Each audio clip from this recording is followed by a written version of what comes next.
tahu kualiti dia memang inilah. Tu sebab kita pun agak teruja nak ini, tapi malangnya dia tak lepas nak buat macam mana kan. Pertamanya walaupun kita nampak usaha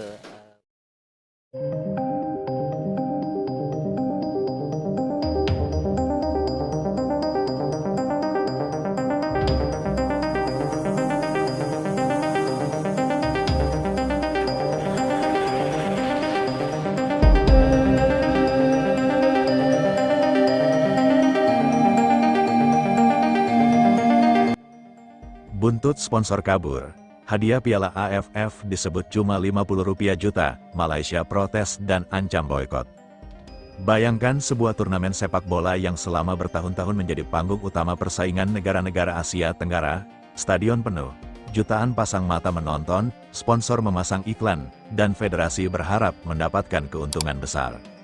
Namun kali ini, muncul sebuah kabar yang membuat publik sepak bola ASEAN heboh. Buntut dari isu sponsor yang disebut mulai meninggalkan kompetisi, muncul klaim bahwa hadiah juara Piala AFF hanya berada di kisaran Rp50 juta.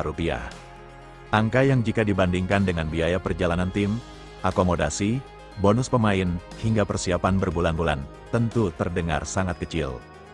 Dan dari sinilah drama baru dimulai, Malaysia disebut tidak tinggal diam. Protes mulai terdengar. Bahkan muncul narasi bahwa Malaysia siap mempertimbangkan aksi boikot apabila persoalan hadiah, transparansi finansial, dan pengelolaan turnamen tidak mendapatkan penjelasan yang memuaskan. Tapi apakah benar Malaysia sudah resmi mengancam boikot? Atau jangan-jangan semua ini hanyalah bagian dari perang opini yang semakin panas di sepak bola ASEAN? Mari kita bedah ceritanya. Sejak awal, Piala AFF bukan sekadar pertandingan sepak bola. Bagi negara-negara Asia Tenggara, turnamen ini adalah gengsi. Indonesia ingin menjadi yang terbaik, Malaysia ingin membuktikan diri. Thailand selalu membawa ambisi besar, Vietnam tidak mau kalah. Singapura, Filipina, Myanmar, Kamboja, Laos, dan negara-negara lainnya juga datang dengan harapan yang sama. Setiap pertandingan membawa jutaan penonton, setiap gol bisa menjadi bahan perbincangan selama berhari-hari. Karena itulah, munculnya angka hadiah yang disebut hanya sekitar Rp50 juta langsung menjadi bahan perdebatan. Jika angka tersebut benar, pertanyaannya sederhana.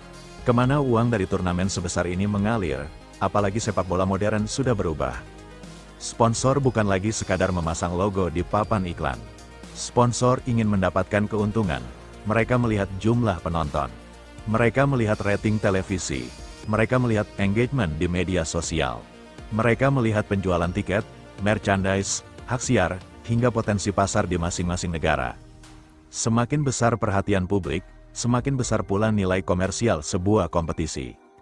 Karena itu, jika sebuah turnamen mempunyai jutaan penonton, tetapi hadiah juaranya disebut hanya puluhan juta rupiah, publik tentu bertanya-tanya. Bukan soal nominal semata, yang dipertanyakan adalah proporsinya.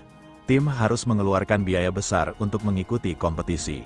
Pemain berlatih setiap hari, federasi menyiapkan pemusatan latihan. Pelatih dan staf bekerja berbulan-bulan, belum lagi biaya perjalanan dan akomodasi. Lalu setelah seluruh perjuangan tersebut, hadiah juara hanya disebut Rp50 juta. Wajar jika publik kemudian membandingkannya dengan kompetisi lain. Dan ketika perbandingan itu muncul, tekanan kepada AFF pun semakin besar. Apalagi bersamaan dengan munculnya isu sponsor yang disebut mulai kabur. Di media sosial, narasi tersebut berkembang sangat cepat. Ada yang mengatakan sponsor mulai mempertimbangkan ulang investasinya. Ada yang menyebut nilai komersial kompetisi tidak lagi sesuai dengan ekspektasi. Ada pula yang menilai pengelolaan turnamen harus lebih transparan.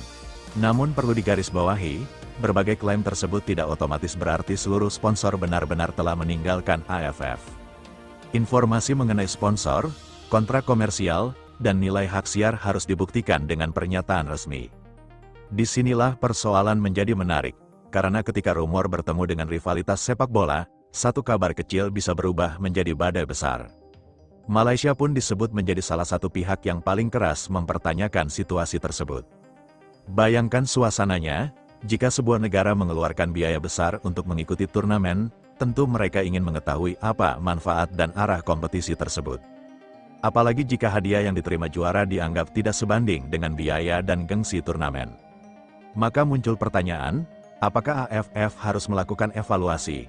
Apakah hadiah juara perlu dinaikkan? Apakah pembagian pendapatan perlu dibuat lebih transparan? Dan yang paling panas, apakah federasi anggota memiliki hak untuk menuntut perubahan besar? Disinilah narasi boykot mulai muncul. Kabarnya, jika tuntutan tidak didengar, Malaysia disebut bisa mempertimbangkan untuk tidak mengikuti kompetisi tertentu. Tetapi sekali lagi, ini harus dibedakan antara ancaman boykot resmi dan narasi atau tekanan publik.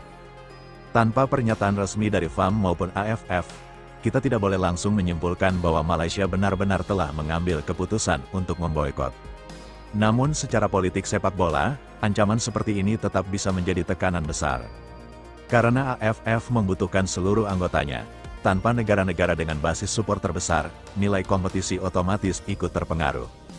Indonesia memiliki pasar sepak bola yang sangat besar. Malaysia memiliki rivalitas yang kuat. Thailand punya sejarah panjang. Vietnam memiliki basis supporter fanatik. Setiap negara membawa nilai komersial masing-masing. Karena itu, kehilangan salah satu peserta besar bukan persoalan kecil. Sekarang bayangkan jika benar-benar terjadi boykot. Jadwal pertandingan harus berubah, hak siar bisa terdampak. Sponsor bisa kembali menghitung ulang investasinya. Penjualan tiket berpotensi turun. Dan yang paling penting, citra turnamen bisa terguncang. Kompetisi yang seharusnya menjadi pesta sepak bola ASEAN justru berubah menjadi arena konflik antar federasi. Namun ada satu hal yang jauh lebih penting daripada isu boykot, yaitu transparansi. Jika hadiah juara memang 50 juta rupiah, AFF harus menjelaskan struktur hadiah tersebut. Apakah itu hadiah utama? Apakah ada bonus tambahan? Apakah federasi menerima pembagian pendapatan? Apakah terdapat pemasukan dari hak siar yang dibagikan secara terpisah? Apakah sponsor memberikan bonus berdasarkan performa? Semua pertanyaan tersebut penting, karena angka hadiah saja tidak cukup untuk menggambarkan kondisi finansial sebuah turnamen. Bisa saja hadiah resmi terlihat kecil, tetapi peserta mendapatkan pendapatan lain. Bisa juga sebaliknya, karena itu, publik membutuhkan data, bukan sekadar rumor. Dan justru disinilah kesempatan AFF untuk membuktikan diri. Jika pengelolaan turnamen memang sehat, tunjukkan angkanya. Jika sponsor masih bertahan, jelaskan. Jika ada perubahan kontrak, berikan informasi yang dapat diverifikasi. Jika hadiah juara ternyata lebih besar dari angka yang beredar, sampaikan. Jangan biarkan ruang kosong informasi diisi oleh spekulasi. Sebab dalam era media sosial, diam terlalu lama bisa menjadi masalah. Satu akun mengunggah klaim, akun lain membagikannya. Kemudian muncul video pendek, judul dibuat semakin panas. Dalam hitungan jam, rumor bisa terlihat seperti fakta. Dan akhirnya, masyarakat mulai mempercayai sesuatu yang sebenarnya belum pernah dikonfirmasi. Inilah tantangan terbesar sepak bola modern, bukan hanya pertandingan di lapangan, tetapi juga perang informasi di luar lapangan. Malaysia sendiri tentu mempunyai kepentingan. Sebagai salah satu kekuatan sepak bola ASEAN, mereka berhak mempertanyakan masa depan kompetisi yang mereka ikuti.